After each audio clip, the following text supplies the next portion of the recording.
अगर ये नीली लौ है तो ये आपके लिए एक अच्छी ज्योति है।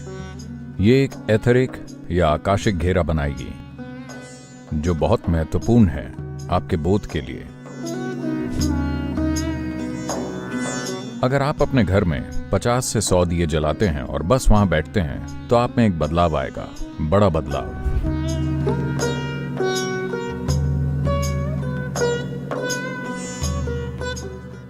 कल या परसों दीपावली या दिवाली है। आप सभी को दीपावली की शुभकामनाएं। दीपावली का मतलब है कि यह प्रकाश का त्योहार है।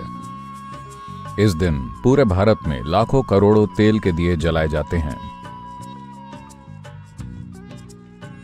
साल में कम से कम एक दिन आप ऐसा करें और देखें कुछ खास तरह के वनस्पति तेल। कैसे पता करें कि ये उस तरह का है या नहीं? अगर आप तिल का तेल या मूंगफली का या आरंडी का तेल उपयोग करते हैं तो ये स्वाभाविक रूप से वैसे होंगे। लेकिन अगर आपके पास उस तरह का तेल नहीं है और आप एक दिया जलाते हैं तो आप ऐसा तेल प्रयोग करें जिसका स्मोकिंग पॉइंट यानी धूम्र बिंदु बहुत ऊंचा हो। धूम्र बिंदु आप जान सकते हैं ऐसे कि जो उसकी पीली लौ है तो उसका ऊपरी हिस्सा कितना नीला है। अगर नीला ज्यादा है तो इसका मतलब है कि इसका धूम्र बिंदु ऊंचा है। यह आपके लिए एक अच्छी ज्योति है।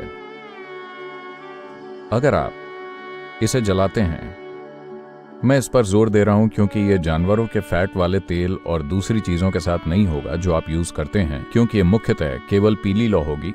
लेकिन अगर आप वनस्पति तेल जलाते हैं तो इसका धूम्र बिंदु बहुत ऊंचा होता है। तो अगर आप अपने घर में 50 से 100 दिए जलाते हैं और बस वहां बैठते हैं तो आप देखेंगे कि आप में खास तरह का बदलाव आएगा। आप अपने बिजली के बल्ब बंद कर दें, केवल ये दिए जलने दें। आप देखेंगे कि यह बहुत अंतर लाएगा।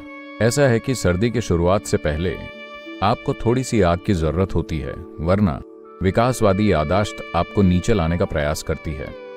अगर आप सचेतन अपने जीवन को धीमा करते हैं तो कोई समस्या नहीं है। लेकिन अगर आप किसी और चीज से विवश होकर नीचे जा रहे हैं तो यह अच्छा नहीं है, क्योंकि इससे जीवन डिप्रेस हो जाएगा, न कि एक सचेतन स्थिर हुआ जीवन। सचेतन स्थिरता लाना शानदार है, लेकिन डिप्रेशन अच्छी बात नहीं है। शारीरिक या मनोवैज्ञानिक रूप से आप थोड़े उदास हैं, ऐसा होना अच्छा नहीं है। ये उस जीवन के लिए सहायक नहीं है जो आप हैं। आपके शरीर और मनोवैज्ञानिक ढांचे को उस जीवन के लिए सहायक होना चाहिए जो आप हैं। अगर वो ऐसे हो जाते हैं, अगर अगर शारीरिक रूप से थोड़े बीमार हैं, तुरंत मन शरीर के साथ तालमेल बिठाने की कोशिश करता है और कहता है, मैं जीवित क्यों हूं? क्या यह सच में जरूरी है? रहें या ना रहें? चाहे आप इस सवाल को साफ साफ व्यक्त करें या नहीं, ये उठता है ना? हेलो? जिस पल अगला कदम उठाना किसी वजह से बोझिल हो जाता है, चाहे जो भी वजह हो, अचानक यह सवाल उठता है, जिएं कि न जिएं। तो अगर आप अपने जीवन को उल्लासमय रखना चाहते हैं तो आपको थोड़ी चिंगारी चाहिए, आपको प्रज्वलित होना चाहिए। दिवाली इसी के लिए एक प्रयास है। जब इस ग्रह पर जीवन, कम से कम उत्तरी गोलार्ध में जो जीवन है, शीत निद्रा की ओर बढ़ रहा है, हम इसे कई तरीकों से जीवंत करते हैं। अगले महीने से पूरे 1 महीने तक लोग अपने घर में बहुत सारे दीपक जलाते हैं ताकि उमंग बनी रहे। संगीत समारोह होते हैं, कई तरह की चीजें होती हैं, ताकि आप सर्दियों में ऐसे न हो जाएं। अगर आप पूरे साल ऐसे हैं, नहीं, मैं शाम के समय की बात कर रहा हूं। अगर आप हमेशा किसी और कारण से ऐसे हैं, आप शीत निद्रा वाले तरल पदार्थों में हैं।